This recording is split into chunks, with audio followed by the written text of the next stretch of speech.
Hello students, આજે આપણે diamond પ્લેકેટ કેવી રીતે બને છે એ જોવાનું છે. એના માટે આપણે આ નાનો ટુકડો લીધો છે, 5 બાય 3.5 જેવો છે, અને બીજા 2 પ્લેકેટ માટે લીધેલા છે જે છે 4 ઇંચના. બંને આ છે 3.5 ઇંચનું, આ છે 4 ઇંચનું. હવે એના માટે જ્યાં આપણે પ્લેકેટ મીન્સ કે બનાવવાનું છે ત્યાં આ રીતે કટ હોય છે, અને ત્યાં આપણે અત્યારે ખાલી આપણે માર્કિંગ કર્યું છે 3 ઇંચનું, અને ત્યાં બનાવવાના છે આપણે પ્લેકેટ. અત્યારે આપણે ખાલી માર્કિંગ કર્યું છે, કટ પછી આપણે આપીશું.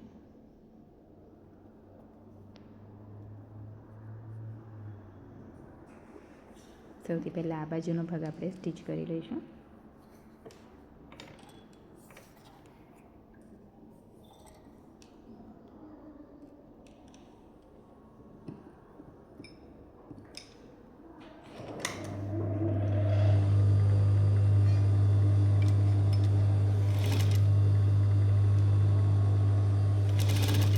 જ્યાં સુધીનું માર્કિંગ છે ત્યાં સુધી આપણે સ્ટીચ કરીશું. તો એના માટે આપણે અહીંયા પણ એક માર્કિંગ આપી દઈશું.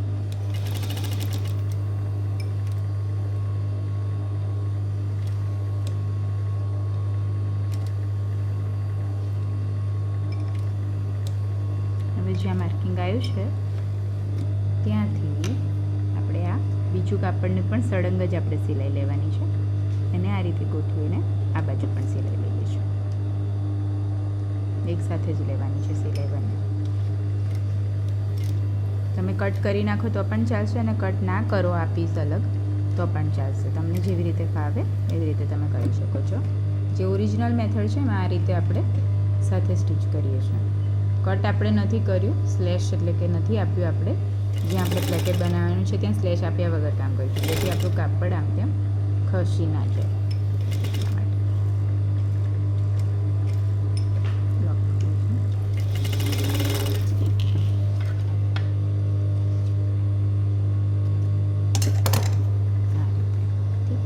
હવે આપણે કટ આપીશું.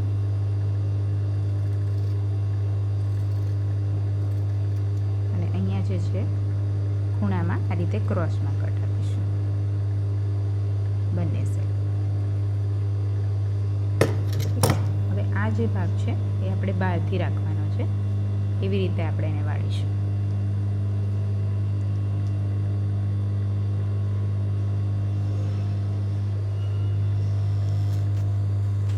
એકદમ ઇઝી જ મેથડ છે. શરૂઆતમાં થોડું તમને અઘરું લાગશે, બાકી એટલું બધું ક્યાંય એમાં તકલીફ પડે એમ નથી.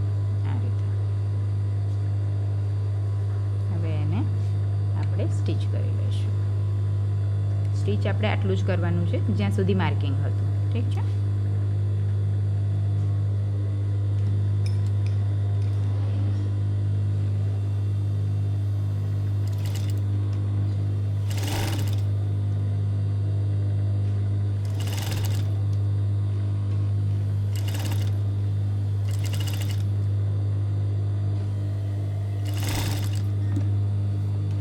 જ્યાં સુધી માર્કિંગ છે ત્યાં સુધીનું જ આપણે સ્ટિચિંગ લીધું છે, જે પટ્ટી આપણે બહારથી રાખી છે એના માટે.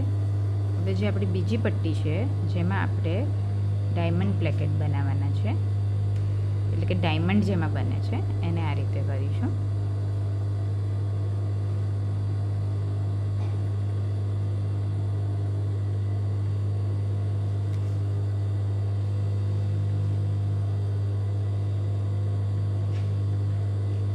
જે આપણું બહારથી રહેશે, જેમાં ડાયમંડ બને છે એને આપણે આખી અંદર નથી વાળતા, એ આપણું આ રીતે બહારથી રહેશે.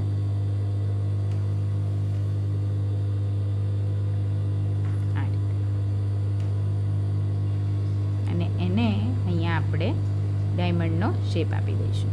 આ જે છે જે આપણે બહારથી રાખેલી પટ્ટી છે, મીન્સ કે થોડી બહાર રાખી છે, એ થોડીક આપણે કટ કરી લઈશું. આના કરતાં એની હાઈટ એટલે એ નીચે ફિનિશિંગમાં આવી જાય એટલા માટે. ઠીક છે.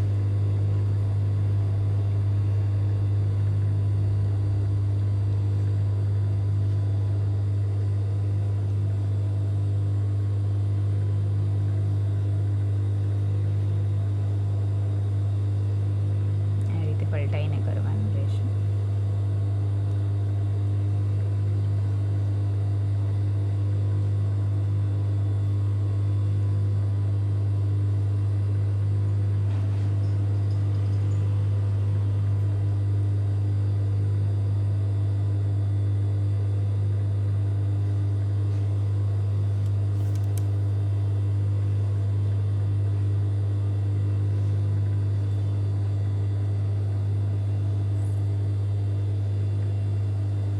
એવું લાગે છે કે આ જે છે એ પલટાઈ નથી રહ્યું તો તમે પ્રેસ દ્વારા પણ એને આપી શકો છો ફિનિશિંગ. ઠીક છે.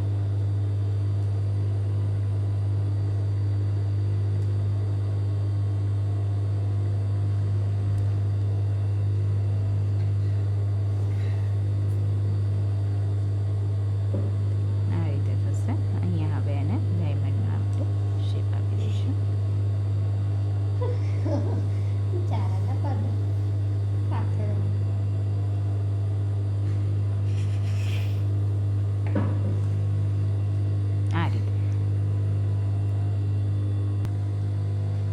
આ રીતે ડાયમંડ જેવો શેપ આપવાનો છે. આવો જે શેપ છે એટલે આપણે એને ડાયમંડ પ્લેકેટ કહેતા હોઈએ છીએ. હવે એને સ્ટિચિંગ કેવી રીતે કરવાનું છે તો આપણે જે છે અહીંયાથી સ્ટાર્ટ કરવાનું છે. આપણે જે આ પલટાયું ત્યાંથી આપણે સ્ટાર્ટ કરવાનું છે. આ જો તમારાથી એ ના થાય તો એને તમે પિનઅપ પણ કરી શકો છો. ઠીક છે. પિનઅપ કરીને ફિક્સ કરીને પછી સિલાઈ સ્ટાર્ટ કરી શકો છો. એકસાથે તમને જો મેનેજ ના થતું હોય તો.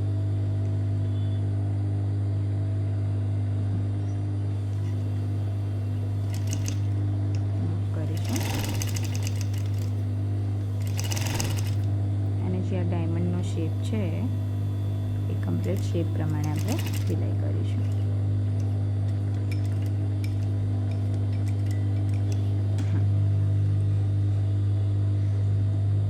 હજી એક ટાંકો લઈને કરીશું કમ્પ્લીટ એનું એજ પર આવે એટલા માટે.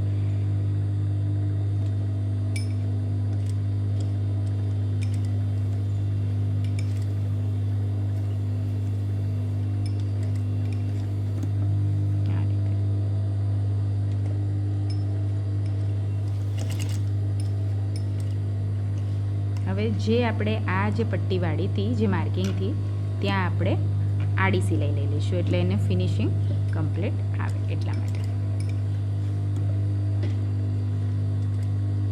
તમને ના ખબર પડે તો આ રીતે માર્કિંગ તમે જોઈ શકો છો કે ક્યાં આવ્યું છે. આ રીતે ઠીક છે. અહીંયા આવે છે તો આપણે એને ચોકથી માર્કિંગ કરી લઈશું એટલે આપણે આડી સિલાઈ ક્યાં લેવાની છે આપણને ખ્યાલ આવી જાય. ઠીક છે.